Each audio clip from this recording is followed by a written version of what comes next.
Vamos falar hoje sobre. Eu tô na Europa há 3 anos, mais ou menos, tá? Eu passei 2 anos na Itália, mais ou menos 9 meses na Alemanha, e uns 3 meses viajando por aí. Então, eu quero falar. Esse vai ser um vídeo mais leve, tá? Vai ser um vídeo um pouco mais solto. Eu não quero falar sobre assunto sério, eu tendo a falar muito sobre assunto sério, mas hoje é uma sexta-feira à noite, tô numa vibe boa, decidi fazer um vídeo mais de curioso. Eu vou falar sobre 10 pontos bons e ruins da Europa, e dependendo de quem você for, as coisas que eu falo que eu acho boas, você pode achar ruins, e as coisas que eu falo que eu acho ruins, você pode achar boas. Só que nenhuma delas vai ser muito intensa, muito pesada, né? Vai ser um vídeo mais leve, mais, assim, diferenças interessantes que eu notei. Quando eu falo de Europa, eu quero ser bem específico aqui. Eu morei no norte da Itália, numa cidade de 200 a 300 mil habitantes, e no sul da Alemanha, numa cidade de 80 mil habitantes, tá? Quando eu tô falando de Europa, eu tô falando disso. Várias das coisas aqui não se aplicam à Dinamarca, várias coisas aqui não se aplicam à Romênia, porque eu nunca pisei na Dinamarca, eu nunca pisei na Romênia. Então eu tô falando da minha experiência, né? Mas eu acho que ela é representativa porque são dois dos países mais relevantes da União Europeia, né? Os três países mais relevantes da União Europeia são Alemanha, França e Itália. Eu tô falando de Alemanha e Itália, né? Da parte mais rica, inclusive, dos dois países, tá? Eu acredito, não tenho certeza. Eu sei que o norte da Itália é mais rico, eu acho que o sul da Alemanha é mais rico também. Então vamos lá. Vamos começar falando da primeira coisa, que eu acho que pega muita gente desprevenido. Não me pegou desprevenido porque eu já sabia, que é o quanto você consegue se virar com o inglês.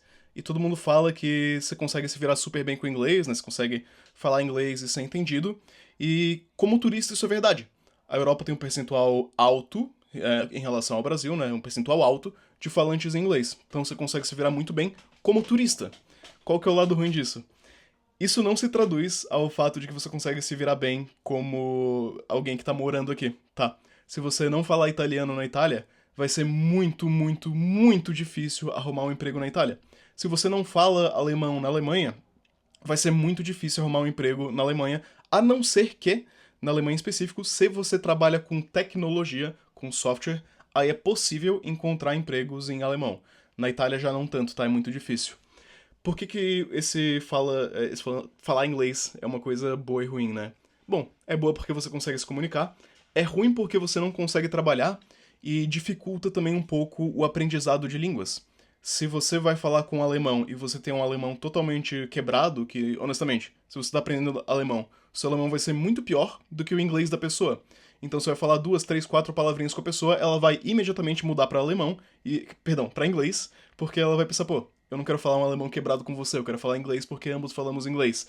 E vai ser difícil aprender a língua dessa maneira. Então, isso pode ser um ponto positivo e um ponto negativo.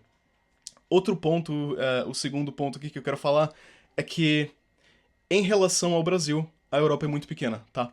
Portugal tem o tamanho de Santa Catarina. Santa Catarina é um dos 26 estados do Brasil, inclusive um dos pequenos. Portugal é do tamanho de um dos estados pequenos de Santa Catarina. Se você pegar o carro e dirigir pela Europa, ou então pegar um avião pela Europa, cara, em 2 horas eu consigo voar do sul da Alemanha, de Stuttgart, até o Porto. 2 horas e 40, eu acho que é o tempo do voo. No Brasil, 2 horas e 40, eu não consigo nem ir da metade do caminho de Florianópolis até Natal. Você não chega nem na metade, você nem saiu do país. Isso, em parte, é bom. Fazer uma mudança para uma cidade nova e tal no Brasil acaba sendo um pouco mais fácil se você vai percorrer essa distância grande. Aqui na Europa, você vai atravessar uma fronteira, vai ter que aprender uma língua diferente, vão ser leis diferentes, vão ser costumes diferentes, você vai estar num lugar até que bastante diferente. Né? No Brasil, somos todos, quase todos brasileiros. Na Europa, você vai estar convivendo com italianos, depois você vai estar convivendo com alemães. É. Outro ponto, o terceiro ponto que eu quero falar é sobre o transporte, tá? Dentro de várias cidades europeias, eu diria até que da maioria, o transporte público é bastante privilegiado. É muito mais do que carro e esse tipo de coisa. Bicicletas também, tem bastante bicicleta. Isso pode ser muito bom, né? Porque, olha, eu honestamente acho mais agradável não precisar dirigir, conseguir chegar nos lugares de bicicleta, você consegue entrar no ônibus de bicicleta, né? Os ônibus às vezes têm lugares para bicicleta e tal. É um ponto muito positivo. Mas em alguns momentos, isso pode acabar reduzindo sua mobilidade. Por exemplo, a cidade que eu tô na Alemanha, ela não é nada preparada para carros. Então, boa parte dos prédios no centro da cidade não tem nem estacionamento para carro. Mesmo que eu quisesse ter um carro, eu não teria onde deixar meu carro. Por que que isso pode ser negativo, né? Bom, você quer fazer uma viagem de final de semana, possivelmente você vai ter que alugar um carro. Ou então, às vezes, pegar um trem, mas às vezes a linha de trem não te leva para onde você quer. Então pode demorar muito. Ou então você pode ter uma emergência, né? Pra ir pro hospital. Claro, você pode ligar pra ambulância e tal, mas vai que não é uma emergência tão séria. Vai que é tipo uma febre meio alta. Você vai ter que pedir um táxi, e o táxi também tem uma mobilidade difícil nesses centros de cidade. E isso vai nos levar pro quarto ponto, que aqui, nenhuma das cidades que eu morei tem Uber. Elas não tinham Uber. Às vezes, se você abrir o aplicativo do Uber, vem um táxi, ou às vezes o aplicativo do Uber não funciona. Então, possivelmente, você tem que ligar para um táxi ou usar um aplicativo de táxi. Acaba que limita um pouco esse tipo de transporte, né? É um ponto um pouco curioso a se notar. Nossa, tô indo rápido nesse vídeo, né? O quinto ponto que eu queria trazer, acho que a gente já tá no quinto, né? Caramba. É que me deu um branco. Lembrei. A Europa, ela tem um ritmo mais lento. E isso que eu acho que é da Europa inteira. Em todos os lugares que eu vivenciei na Europa tem um ritmo mais lento, tá? Nenhuma cidade da Europa, e eu já visitei, digamos assim, o que é tido como as cidades mais caóticas da Europa, tá? Berlim, Amsterdã, Londres e Paris. Nenhuma delas tem o ritmo frenético de São Paulo. Isso, por um lado, é bom, acho que é saudável, acho que você se estressa menos, as pessoas costumam trabalhar menos, pelo menos menos do que São Paulo, você tem um work-life balance muito melhor, mas se você é um jovem muito ambicioso, pode ser difícil você encontrar pessoas como você que querem fundar startup e criar empresas e fazer coisas, tipo, é, às vezes esse aqui não é o ambiente, tá? Não é o ambiente propício para se fazer isso. É um ambiente mais de lifestyle que conduz, na minha opinião, para uma vida melhor no longo prazo. Mas às vezes você é um jovem ambicioso e tá buscando conquistar o mundo, vai ser muito difícil aqui, né? É um ponto a se notar quando você tiver pensando em vir para cá. O sexto, nesse ritmo um pouco mais lento, é que a Europa ela é menos digital do que boa parte do Brasil, tá? Eu já falei aqui de Uber e tal, de aplicativos no geral. É, Às vezes você não vai conseguir necessariamente reservar um restaurante online, você às vezes não vai conseguir pagar com cartão de crédito, vai ter que ser com dinheiro. Para resolver muitas das burocracias, é com carta, com fax, indo até a prefeitura, não tem o gov.br, né? Essa lentidão a mais se traduz também para uma leve burocraciazinha no dia a dia. Isso não é algo que possivelmente não vai te incomodar todos os dias da sua vida, né? Eu não me incomodo mais com isso, acho que é algo que eu acabei me acostumando, mas é sempre um pouco curioso, que no Brasil você tem muitas facilidades, digamos assim. Eu acho que se eu tiver em Florianópolis, eu consigo, sei lá, abrir um site, abrir um aplicativo e encontrar um cowork e ir pro cowork e depois encontrar uma academia, pagar um dia da academia e ir pra academia, fazendo tudo pela internet por vias de aplicativos. Aqui é mais lento, cara. Eu acho que você não vai conseguir fazer isso. Pelo menos nas cidades que eu morei, tipo, não dá. Não tem muito como se fazer isso, né? O sétimo ponto, e esse é mais específico da Alemanha, é que as pessoas são mais frias, tanto pro lado bom quanto pro lado ruim. Qual que seria o lado bom, né? Eu não vejo muitas discussões, muitas brigas de trânsito, estresse no trânsito. Acho que as pessoas são um pouco mais blasé. E esse blasé também, assim, ele vai se traduzir para uma frieza, que as pessoas mantêm mais a distância, elas não são muito do abraço, muito do ânimo, da festa. E isso se traduz para ser mais difícil você fazer conexões, você virar amigo de uma pessoa, né? Cara, no Brasil já aconteceu comigo mais de uma vez de eu sair de noite e estar com um grupo de amigos e se juntar com outro grupo de amigos e eu fazer amigos assim no bar, ao vivo e na hora. Aqui é muito difícil. Aqui esse tipo de amizade acaba acontecendo quando você encontra outras pessoas que estão falando o português. E aí você fala, tipo, ah, cara, você é brasileiro, você mora aqui, eu também.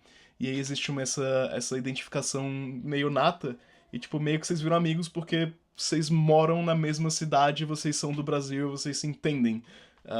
Então, ponto positivo, ponto negativo, né? Se você quer ter o seu espaço pessoal respeitado em filas e tal, aqui costuma ser melhor. Na Alemanha é muito melhor do que na Itália, mas se você quer fazer amigos, é mais difícil, né? Só que se você for uma pessoa muito introvertida, às vezes isso é bom.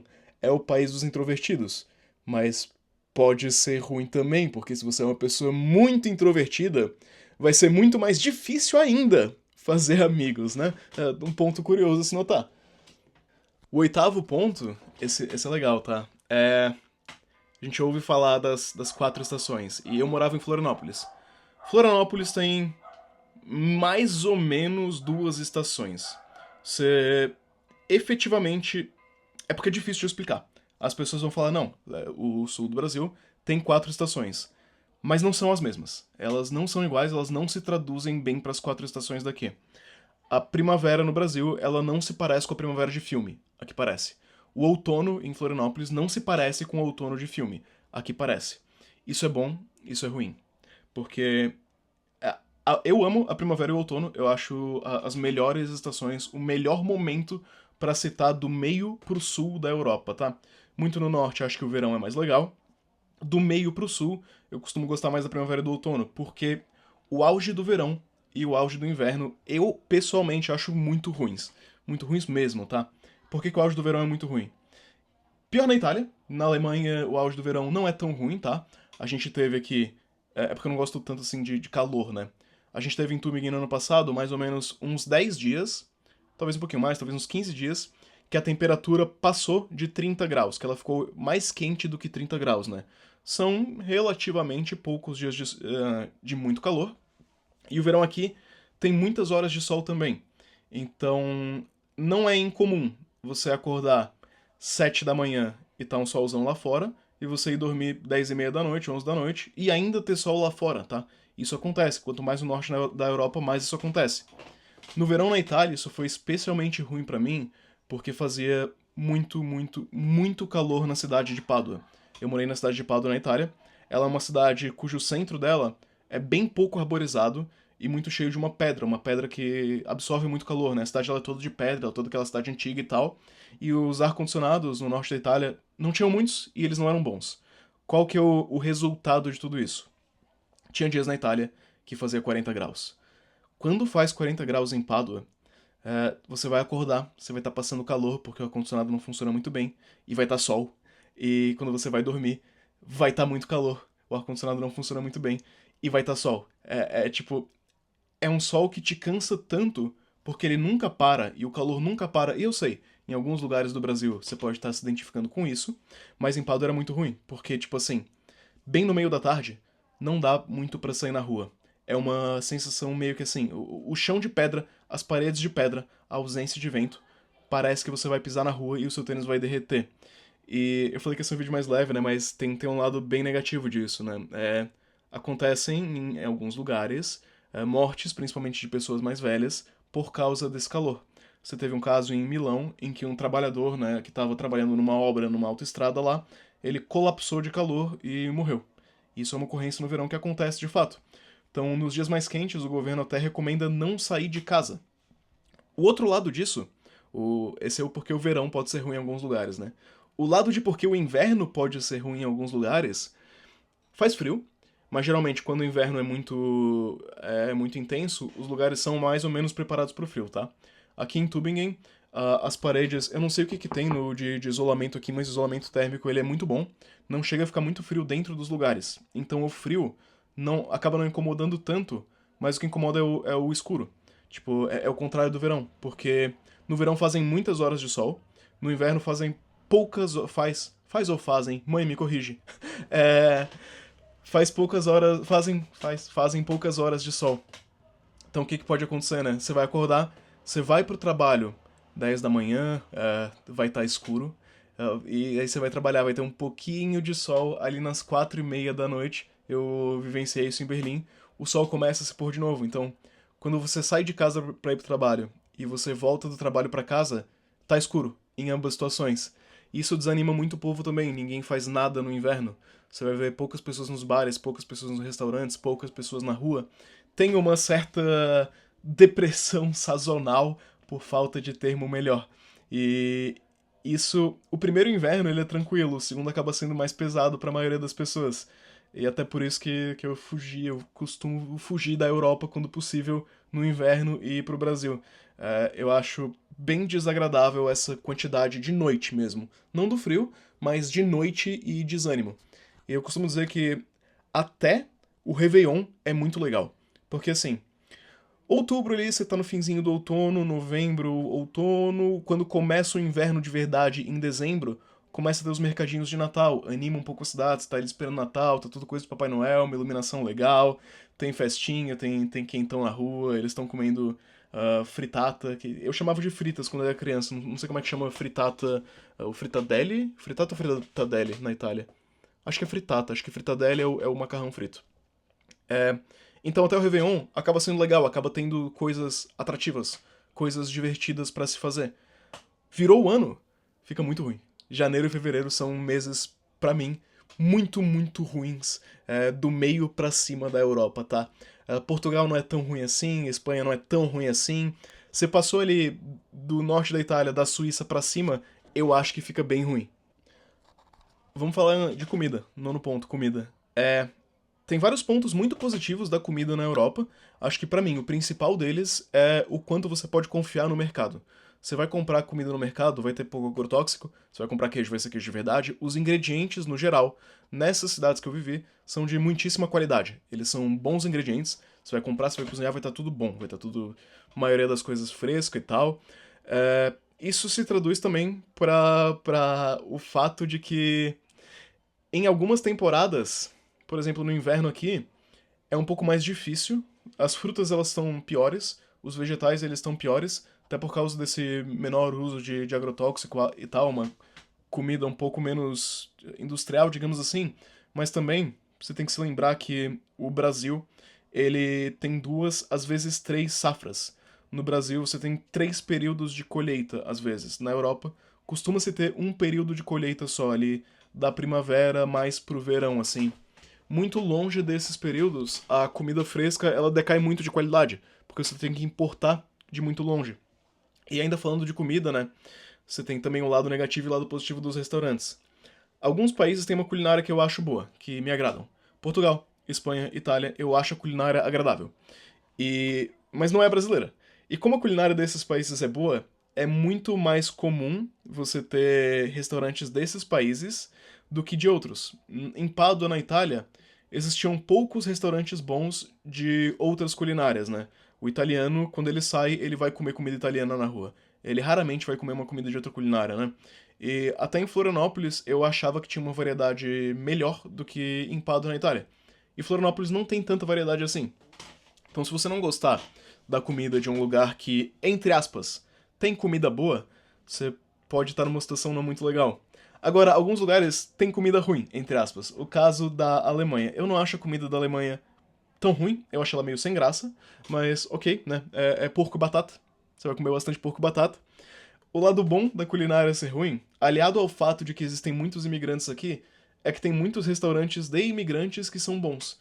Então, para eu conseguir uma comida indiana boa na Alemanha, tranquilo. Para eu conseguir uma comida, principalmente das culinárias aí, falando das que estão mais perto da Europa do que perto do Brasil. E perto eu quero dizer num sentido não só físico mesmo, mas num sentido de imigração também, né? No Brasil você tem muita imigração japonesa. Na Europa, não tanto. Então a comida japonesa no Brasil costuma ser muito melhor. Agora, o contraponto disso é que aqui, em Tübingen, na Alemanha, por exemplo, você tem muita comida grega boa. Eu gosto muito da culinária grega, eu acho ela muito fresca, muito boa, muito saborosa. Tem muitos imigrantes gregos aqui que abriram bons restaurantes gregos. Então, é um ponto positivo. E você vai encontrar você vai encontrar uma culinária italiana aqui na Alemanha boa. Você vai encontrar culinárias de alguns outros países aqui, turca também, boa, né? Às vezes da Espanha, bastante da Itália, já falei. Enfim, tem essa diferença culinária que pode ser um ponto bastante interessante. O nono ponto que eu quero falar é que a maneira com que os alemães, na verdade, com que os europeus, alemão e italianos passam o tempo livre deles é diferente do tempo que a gente passa no Brasil culturalmente, tá? Como é que eu posso explicar isso? Para um alemão, para ele sair de casa, ele acha perfeitamente adequado você sair, andar a troco de nada pela cidade, às vezes tomando uma cerveja, sentar num café e voltar para casa às 6 da tarde. Acha perfeitamente ok, perfeitamente adequado. Você não vai ter tanta festa assim, e você vai ter um rolê mais natureza, mais trilha, mais piquenique no parque. Que eu também acho muito legal, mas como eu sou uma pessoa que gosta um pouco de tudo, também a falta de praia nas cidades que eu morei é um pouco diferente. Então, em Floripa você podia juntar os seus amigos e ir pra praia e fazer um churrasco. Aqui não tanto, não se faz tanto isso, né? Não se reúne tanto pessoal pra fazer festa, pra fazer churrasco, sair pra um bar, pra uma rua de noite é uma experiência um pouco diferente, tá? Você tem uma curtição mais blasé, mais leve, mais sem graça, menos animada, mais tranquila, mais, digamos assim, mais pôr do sol e menos sunset, se é que isso faz algum sentido. E por último, eu acho que esse é um ponto mais exclusivamente positivo, o 10º ponto, mas queria terminar num ponto legal, é que tem muita coisa interessante pra você fazer numa distância não muito grande. Isso vem do fato da Europa ser muito menor, né? E eu posso dar uns exemplos aqui. Eu, por exemplo, aluguei um carro aqui e eu dirigi até a Suíça, 2 horas pra chegar na Suíça, e passei um final de semana na Suíça. Em 2 horas eu não consigo sair do estado de Santa Catarina. Você não consegue sair de Florianópolis e ir nem pro Rio Grande do Sul, nem pro Paraná. Essa proximidade com vários lugares interessantes é muito legal. Você tem também, você consegue chegar nesses lugares às vezes de trem, às vezes o voar é mais barato, né? Eu digo às vezes que, cara, é muito fácil eu ir até o aeroporto, pegar um voo pra Roma, passar um final de semana em Roma, pegar um voo de volta e voltar pra minha cidade em um único final de semana. Estando no Brasil, eu não consigo ter essa diferença tão grande, né? Isso vem também do fato da gente ter falado que as coisas são mais próximas, né? O continente menor. Se eu pegar um voo de 2 horas de Florianópolis, eu consigo chegar em Buenos Aires e Montevidéu? Talvez. Talvez eu consiga chegar em Buenos Aires e Montevidéu, tá? Mas de São Paulo, por exemplo, eu acho que você não consegue. Cara, eu não sei nem se você consegue chegar em nenhum outro país. Não sei se dá pra chegar em Assunção, em Portugal. Talvez não dê. Talvez seja mais longe que um voo de 2 horas. Aqui você tem a sensação de estar muito mais imerso, muito mais conectado, muito mais próximo de lugares interessantes. E tem vários lugares interessantes para fazer que fogem da rota turística que você vai aprendendo estando aqui, né?